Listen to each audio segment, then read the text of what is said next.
अस्सलाम वालेकुम। तो कैसे हैं आप लोग। मैं हूं आपका अपना दोस्त शराज अहमद। तो आज की इस वीडियो में हम बात करने जा रहे हैं 43 नर्सिंग कॉलेज की फ़र्स्ट मेरिट लिस्ट के बारे में। आज की इस वीडियो में हम एक्सप्लेन करेंगे कि फ़र्स्ट मेरिट लिस्ट कब लगनी है, फ़र्स्ट मेरिट लिस्ट की एक्सपेक्टेड डेट ऑफ डिस्प्ले क्या है और फर्स्ट मेरिट लिस्ट लगने के जो स्टेप्स होते हैं वो क्या हैं। उसके अलावा expected merit of first merit list for male and female क्या होगा। तो आज की इस वीडियो में ये सारे पॉइंट्स आपके साथ एक्सप्लेन किए जाएंगे और आपको बताए जाएंगे। तो आपने वीडियो एंड तक लेके लेनी है। सबसे पहले हम बात कर लेते हैं कि आपकी जो फर्स्ट मेरिट लिस्ट है वो उसका जो है ना उसका क्या प्रोसेस है क्या।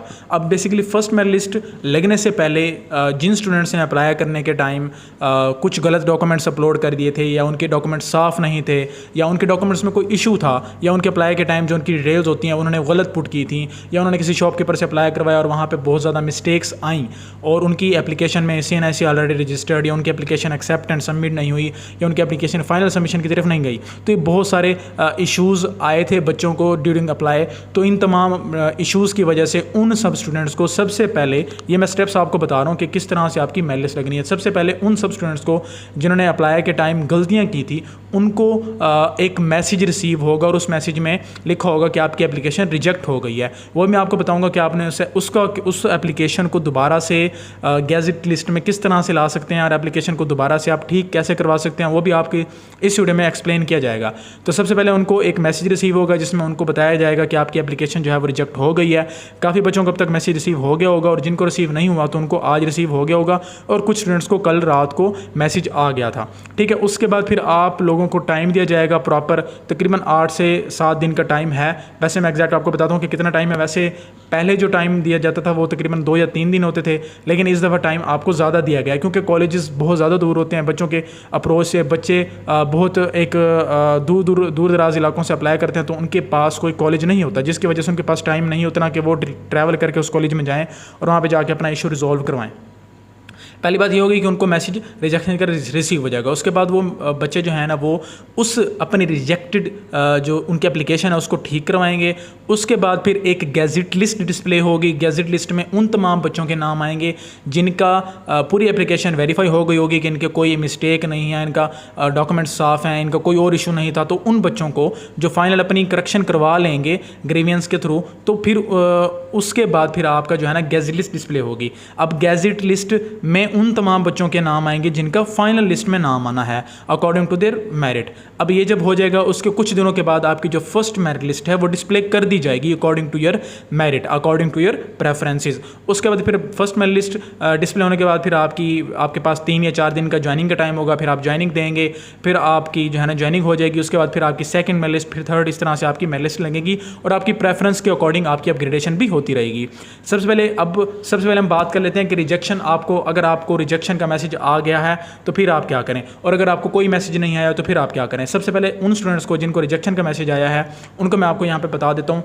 तो सबसे पहले हम वो रिजेक्शन वाला मैसेज खोलेंगे, उसमें क्या बताया गया वो एक्सप्लेन करते हैं नेक्स्ट, फिर आपको स्टेप्स बता दूंगा और एक्सपेक्टेड मेरिट भी मैंने आपको बताना, तो आपने वीडियो पूरी देखनी है। तो सबसे पहले मैंने यहाँ पे ये एक मैसेज जो रिसीव हुआ है स्टूडेंट को, तो यहाँ पे बता रहे हैं कि your application has been rejected. अब ये मैसेज उन बच्चों को रिसीव होगा जिनकी एप्लीकेशन में कोई इशू था और उनको कहा जा रहा है कि आप एप्लीकेशन दोबारा से अपनी करेक्शन करवाएं। Your application has been rejected after security, please visit near by college of nursing for removal of rejection from 10th अगस्त, मतलब आज से 19 अगस्त, मतलब 9 दिन का आपको टाइम दिया जा रहा है। और ये जो नीचे लिखा हुआ है ना टू ब्लॉक प्रमोशंस, ये बेसिकली उनकी सर्विस का है कि आप इसको ब्लॉक भी कर सकते हो, इसको आपने इग्नोर करना है, नीचे वाली 2 लाइनों को। तो आपके पास 10 अगस्त से 19 अगस्त तक टाइम है कि आप अपने घर के करीब तरीन जो नर्सिंग कॉलेज है वहाँ पे जाके अपनी एप्लीकेशन को दोबारा से करेक्ट करवा सकते हैं। अब ये चीज़ आपने बहुत गौर से सुन लेनी है। बच्चों को बहुत ज़्यादा कन्फ्यूजन आता है कि सर मैंने जहाँ पे अप्लाई किया था मैंने वहाँ पे अप्लाई ठीक करवाना है, या मैं तो मेल हूँ तो मैंने जाके शादरा में ठीक करवाना है। तो मैं यहाँ पे आपको बता दूँ कि आपने उस कॉलेज में जाके ठीक करवाना है जो आपके घर के नज़दीक हो। मिसाल के तौर पर कोई स्टूडेंट मुजफ्फरगढ़ से है तो वो मुजफ्फरगढ़ के कॉलेज में जाके ठीक करवाएगा, चाहे वो मेल है चाहे वो फीमेल है। कोई स्टूडेंट झंग से है तो वो झंग में जाके ठीक करवाएगा, चाहे वो मेल है चाहे वो फीमेल है। कोई स्टूडेंट लाहौर से तो वो लाहौर के किसी कॉलेज जो उसके घर के करीब पड़ता है वहाँ पे जाके अपनी एप्लीकेशन की करेक्शन करवाएगा। ठीक है, तो ये मैसेज उनको रिसीव होगा जिनकी रिजेक्ट हो गई है। अभी उनको मैसेज रिसीव नहीं होगा जिनकी एक्सेप्ट हो गई है। हो सकता है उनका मैसेज रिसीव हो, लेकिन अगर हम पास्ट एक्सपीरियंस देखें तो उनका कोई इस तरह का सीन नहीं था।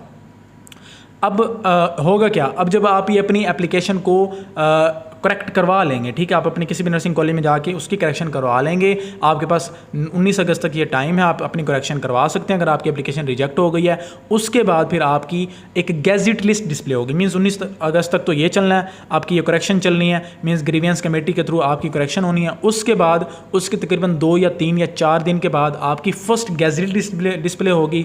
गैजेट लिस्ट में भी जो मज़ीद चीज़ें होंगी वो सारी आपके सामने आ जाएंगी। आपका ईमेल, आपका पासवर्ड और सारी, मीन्स पासवर्ड तो नहीं आएगा, आपका ईमेल और आपका नाम और आपका CNIC वो भी ब्लर होगा, पूरा नहीं होगा। तो आपके सामने वो सारी आपकी डिटेल आ गई। आप अपने पासवर्ड और अपने जो आपका जीमेल था उसके थ्रू आप अपनी एप्लीकेशन को चेक भी कर सकते हैं।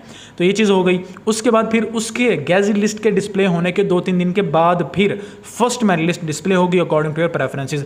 गैजेट लिस्ट जस्ट डिस्प्ले होगी तो आप में उसमें तकरीबन कन्फर्म्ड हो जाता है कि किन बच्चों का होगा, किन बच्चों का नहीं होगा, क्योंकि अकॉर्डिंग टू नंबर्स और सीट्स हम अंदाज़ा लगा लेते हैं कि किन बच्चों का हो रहा है। टॉप 2900 स्टूडेंट्स जैसे पिछली बार मरतबा हुए थे, इस दफ़ा टॉप 3000 जो स्टूडेंट्स हैं उनका होगा। अब टॉप के जो 100 स्टूडेंट्स हैं वो मेल के हैं और बाकी जो 2900 स्टूडेंट्स हैं वो फीमेल के हैं। टोटल हमारे पास 3000 सीट्स हैं, 2900 सीट्स फीमेल्स की हैं और 100 सीट्स मेल की हैं। तो उसके बाद जब आपका ये सारा हो जाएगा, उसके बाद आपकी क्या होगी, आपकी गैजेट लिस्ट डिस्प्ले होने के बाद आपकी फर्स्ट मेरिट लिस्ट जो है ना वो डिस्प्ले हो जाएगी।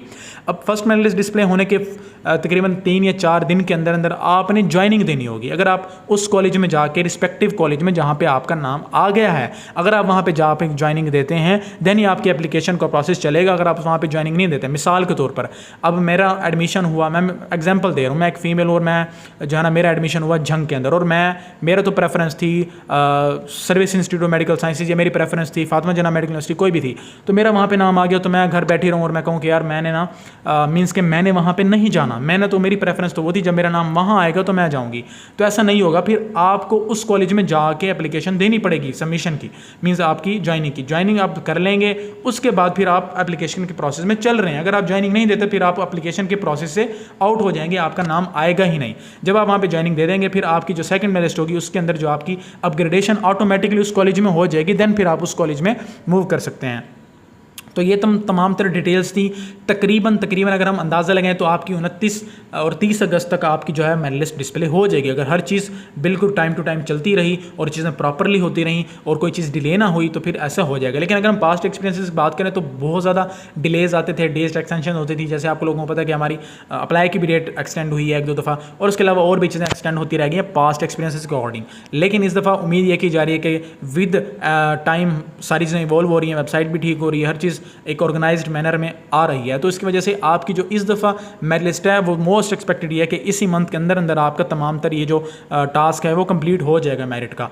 और ये मैंने जो भी इन्फॉर्मेशन मेरे पास थी और एग्जैक्ट इन्फॉर्मेशन जो बिल्कुल ऑथेंटिक इन्फॉर्मेशन होती है हम अपने चैनल पे वो शेयर करते हैं और आप लोगों को हम वो इन्फॉर्मेशन प्रोवाइड करते हैं जो बिल्कुल करेक्ट और अकॉर्डिंग टू योर गाइडलाइंस होती है और आपको प्रॉपर गाइड किया जाता है। तो आप लोग भी इस चैनल के ऊपर सपोर्ट दिखाया करें, चैनल को शेयर किया करें, सब्सक्राइब किया करें और अपने आप को मज़ीद जो है ना गाइडलाइंस की तरफ लेके आएँ।